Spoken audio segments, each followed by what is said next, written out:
এক অদ্ভুত ভিডিও হতে চলেছে। অদ্ভুত ভিডিও মানে হচ্ছে, আমি তোমাদের আজকে যে ভিডিও নিয়ে আলোচনা করছি, আমার একটা স্টুডেন্টসদের গ্রুপ আছে। সেই গ্রুপটা ফ্রি অফ কস্টে একটা গ্রুপ, সেই গ্রুপে তারা যুক্ত আছে। তো সেখানে তারা তাদের সমস্যা নিয়ে আলোচনা করে। আলোচনা করতে করতে আমি সেটাকে দেখি এবং তারপর সেটা নিয়ে ভিডিওটাকে আপলোড করি। তো এরকম করে সমস্যা আরেকটা দাঁড়িয়েছে এইটা। আমি তোমাদের বলে দিচ্ছি, এটা এটা কিন্তু কোনো সাজেশনস প্ল্যাটফর্ম নয় যে এখান থেকে তুমি ভালো সাজেশনস পাও না। এটা হচ্ছে সেই সাজেশন যে তোমার কি করা উচিত, তোমার কি করা উচিত নয়। আমি তোমাকে সাজেশনস ওই রকম দেবে। চলো আজকে বাংলা সাজেশন দিচ্ছি, এই কোশ্চেন গুলো করো, এগুলো করো না। আরে বাবা, এগুলো পুরনো হয়ে গেছে, ওইগুলো পুরনো হয়ে গেছে। ফোর্থ সেমিস্টারও তোমাদের দেবো, ফিফথে দেবো, সিক্সে দেবো, সেভেনে দেবো, এইটেও দেবো। সাজেশন দেওয়াটা পুরনো হয়ে গেছে। স্টুডেন্টসদের প্রত্যেক সেমিস্টারে কি করা উচিত, কি ভুলটা করা উচিত নয়, কোনটা বেছে নেওয়া উচিত, কোনটা বেছে নেবো না, এইটাকে বলে সাজেশনস। কি ঠিক বলেছি তো? যদি মনে হয় স্যার এই কথাটা ঠিক বলেছেন যে সাজেশনস মানে এইটা, যে আমাদেরকে কে গাইড করবে, তাহলে কমেন্টে লিখে জানাও যে হ্যাঁ স্যার আপনি ঠিক বলেছেন। কারণ তুমি এই রকম গাইডটা অন্য কোনো প্ল্যাটফর্মে পাবে না, কিন্তু এটা করা উচিত। স্টুডেন্টসদেরকে কেউ গাইড করছে না যে কি করা উচিত, কি করা উচিত। সবাই সাজেশনস দিতে চলে এসছে, সবাই সাজেশনস দিচ্ছে। আরে বাবা, সাজেশনস দিচ্ছে পরে, কিন্তু তাদের ঠিক পথে নিয়ে যাও, তাদের কি করা উচিত। এই যেমন এখন চলে এসছে যে একটা খুব বড় প্রশ্ন, যে স্যার আমার ধরুন ফার্স্ট সেমিস্টারে মাইনরে পল সায়েন্স ছিল বা বাংলা ছিল বা যে কোনো একটা সাবজেক্ট আমি মাইনর নিয়েছিলাম। বিরাট বড় প্রশ্ন এটা। যে এবার হয়ে গেছে একটা প্রশ্ন, এটা আর একটা প্রশ্ন আছে যে আমি আমার ফার্স্ট সেমিস্টারে পল সায়েন্স ছিল, মাইনর নিয়েছিলাম। এখন ফোর্থ সেমিস্টারে যখন কোনো একটা আমার বন্ধু মাইনরে পল সায়েন্স বেছে নিচ্ছে, তার সিলেবাস আর আমার সিলেবাসটা কি একই হবে? মানে প্রশ্নটা বোঝো, যে আমার মাইনর ছিল, তাহলে ফোর্থ সেমিস্টারে আমার মাইনরটা ফিরে এলো। কোনো একটা বন্ধুর মাইনর ছিল না, কিন্তু সে মাইনরে পল সায়েন্স নিয়েছে, কারণ তোমাদের তো দুটো মাইনর হয়ে গেছে, একটা চুজ করতে হবে, তো সে চুজ করেছে মাইনর। তাহলে স্যার তার কি আমার সঙ্গে একই হবে? এই একটা প্রশ্ন। আর একটা প্রশ্ন হচ্ছে যে স্যার আমার ধরুন পল সায়েন্সটা মাইনর ছিল, তাহলে আমার এর সঙ্গে কি সাবজেক্ট মাইনর নিলে ভালো হবে স্যার, একটু বলে দিন না ভালো হয়। এই প্রশ্নটা কি তোমার মধ্যে চলছিল? যদি চলে তাহলে জানবে যে তোমার মনের প্রশ্নকে আমি ধরে ফেলেছি। এটা হচ্ছে এমন একটা প্ল্যাটফর্ম, সেটা নিয়ে আজকে আলোচনা করব। দুটো প্রশ্নের সহজ সরল উত্তর দেবো, একদম সুন্দর করে বুঝিয়ে দিচ্ছি। গোটা ভিডিওটা দেখো, আর যদি মনে হয় যে এরকম প্ল্যাটফর্ম তোমরা আর কোথাও পাবে না, অবশ্যই প্ল্যাটফর্মটাকে এক্ষুনি সাবস্ক্রাইব করে বন্ধুদের মধ্যে এই ভিডিওটাকে শেয়ার করবে। আর যত গ্রুপ আছে, কথা দাও আজকে তোমরা যত গ্রুপ আছে সেই গ্রুপে এই ভিডিওটা শেয়ার করবে এবং নিচে লিখে দেবে যে এই প্ল্যাটফর্মটাকে ফলো কর। সাজেশনস এর উপরেও যেগুলো দরকার সেইগুলো এখানে পাবি, যেগুলো আর কোথাও পাবি না। চলো শুরু করছি দুটো মক্ষ প্রশ্ন নিয়ে ফোর্থ সেমিস্টার স্টুডেন্টদের জন্য। চলো দেখা যাক সেমিস্টারে আদরের স্নেহে ছাত্রছাত্রীদের জন্য। তোমাদের আজকে দুটো প্রশ্ন আছে। আমার যে গ্রুপটা খোলা হয়েছে ওই গ্রুপে কিন্তু প্রশ্নটা লিখেছে যে স্যার আমার ফার্স্ট সেমিস্টারে মাইনর ছিল, তাহলে এখন তো ধরুন যে মাইনর সাবজেক্টটা ফার্স্ট সেমিস্টারে ছিল, আমার যে বন্ধু মাইনর ওইটাই চুজ করেছে, তাহলে তার সিলেবাস আমার সিলেবাস কি একই হবে? এই একটা প্রশ্ন। আর একটা প্রশ্ন আজকে ক্লিয়ার করব যে স্যার আমার ধরুন ফোর্থ সেমিস্টারে মাইনর পল সায়েন্স রয়েছে, যেটা ফার্স্ট সেমিস্টার ছিল, এখন তার সঙ্গে কি চুজ করলে বেটার হবে, কি চুজ করলে সব থেকে বেটার হবে, অর্থাৎ কম্বিনেশন যাকে বলে আর কি, সেটাই বলে দিতে এসেছি।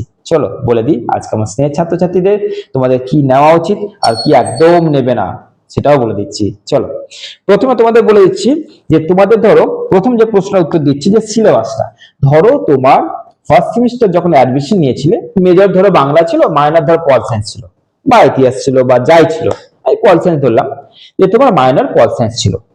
এইটাতে যাদের মানে আদার স্টুডেন্টসরা কিন্তু বুঝে নাও যে তুমি ধরো পল সায়েন্স নিয়েছিলে, তো ধরো তোমার পল সায়েন্স ছিল।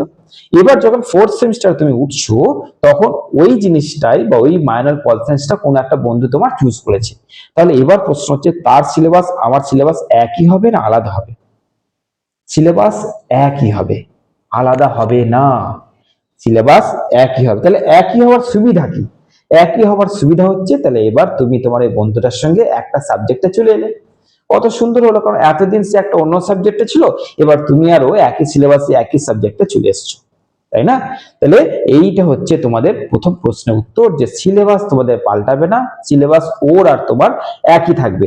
প্রশ্নটা উঠেছিল কেন? কেন উঠেছিল? কারণ তার মাইনর অন্য কিছু ছিল, আমার মাইনর অন্য কিছু ছিল, হঠাৎ করে সে আমার মাইনরটা চুজ করছে, তার জন্য এই প্রশ্নটা উঠে এসছে যে সিলেবাস কি একই না আলাদা, তাই তো? একদম ঠিক ধরেছি। তো প্রথম প্রশ্নের উত্তর পেয়ে গেছো। দ্বিতীয় প্রশ্নের উত্তর হচ্ছে সাবজেক্ট কম্বিনেশন, যে আমার সাবজেক্ট যা যদি এটা থাকে তাহলে এর সঙ্গে কি নিলে বেটার হবে। তো চলো শুরু করছি। প্রথম তোমাদের বলে দিচ্ছি, ধরো কেউ মাইনরে বাংলা নিয়েছে, ভালো করে বুঝবে কিন্তু। ধরো মাইনরে কেউ বাংলা নিয়েছে, বাংলার সঙ্গে কোন সাবজেক্টটা নিলে বেস্ট হবে, বাংলা সাবজেক্টটা কেমন, বাংলা সাবজেক্টে কিন্তু ওই কঠিন কঠিন ধরো রচনা, প্রবন্ধ, নাটক, উপন্যাস, বা ধরো এরকম কিছু রয়েছে, গল্প টল্প তো নেই। হ্যাঁ, তো বাংলা কিন্তু যাদের যাদের মেজরে রয়েছে তাদের কিন্তু টাফ রয়েছে। মেজরটা বাদ দিচ্ছি, মাইনরই বলছি। তো মাইনরে যারা বাংলা নিয়েছো তাদের মাইনর বাংলা কিন্তু কিছুটা হলেও টাফ রয়েছে।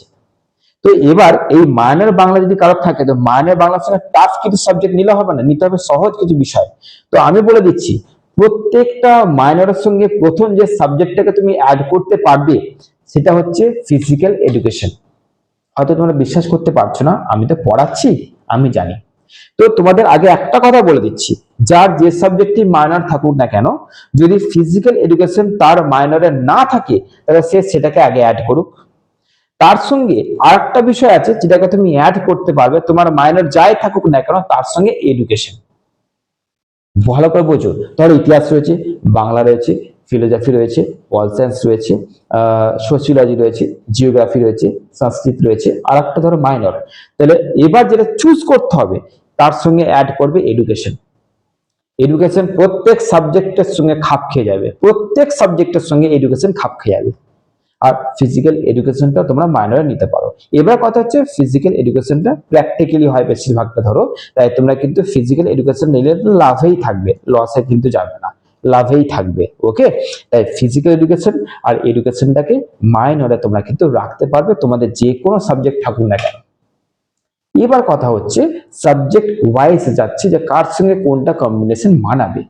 আমি তো সব সব ক্ষেত্রে বলে দিলাম যে তোমাদের এডুকেশন রাখতে পারো, ফিজিক্যাল এডুকেশন রাখতে পারো। এবার আমি যাচ্ছি, বাংলা যদি কারো মাইনর থাকে সে এডুকেশন নেবে। ওকে, দেখা গেল কারণ এডুকেশন মাইনর রয়েছে, তাহলে এডুকেশন যদি মাইনর থাকে, এডুকেশন সহজ সাবজেক্ট, চেষ্টা করবে দুটোকেই সহজ রাখার। তাহলে তার সঙ্গে ফিজিক্যাল এডুকেশন নিতে পারো, তার সঙ্গে সোশিওলজি নিতে পারো। সোশিওলজি বই কিন্তু মার্কেটে পাবে না এবং তুমি টিচারও পাবে না, কিন্তু সাবজেক্টটা সহজ, কিন্তু টিচার পাবে না। আর যদি টিচার না পাও তাহলে কিন্তু তোমার খেলাফাতে একদম গেলে, তাই দরকার নেই সোশিওলজি নেওয়ার, সহজ বিষয় বললাম। তাহলে তোমার হচ্ছে বাংলা যদি হয় তার সঙ্গে এডুকেশন নাও। এবার দেখা গেল ইতিহাস, ইতিহাস সাবজেক্টটা এমনি বোরিং সাবজেক্ট, ইতিহাস সাবজেক্টের সঙ্গে কিন্তু নিতে পারো বাংলা রাখতে পারো, আরামসে রাখতে পারো। ইতিহাস সাবজেক্টের সঙ্গে তুমি পল সায়েন্স রাখতে পারো, কোনো চাপ নেই। এবার যাচ্ছে পল সায়েন্স যদি হয় তাহলে পল সায়েন্সের সঙ্গে বাংলা রাখতে পারো। কারো যদি মাইনরে দেখা গেল ফিলোসফি, দর্শন রয়েছে, তখন অবশ্যই এডুকেশন রাখবে, কারণ দর্শনটা কিন্তু কঠিন, তাই দর্শনের সঙ্গে এডুকেশন রাখবে, খুব সহজ হয়ে যাবে ব্যাপারটা। একটা তো কঠিন আছেই, তাহলে একটা সহজ হয়ে গেল। আচ্ছা, দেখা গেল কারো রয়েছে ফিজিক্যাল এডুকেশন, তাহলে সে এডুকেশন রাখতে পারে, সে পল সায়েন্স রাখতে পারে। কারো দেখা গেলো জিওগ্রাফি রয়েছে, তাহলে জিওগ্রাফির সঙ্গে সে কিন্তু পল সায়েন্স একদম নেবে না। হ্যাঁ, সোশিওলজি নিতে যেও না, বাংলা নিতে যেও না, তোমরা নেবে কোনটা, এডুকেশনটাকে রাখতে পারো। এডুকেশনটা সর্বক্ষেত্রে সহজ, আগেই বলে দিয়েছি।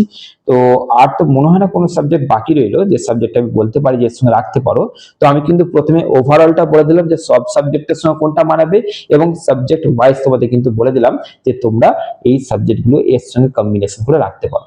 আমার দ্বারা যতটা সম্ভব হলো আমি তোমাদের আশা করছি পরিষ্কার করে বোঝাতে পেরেছি।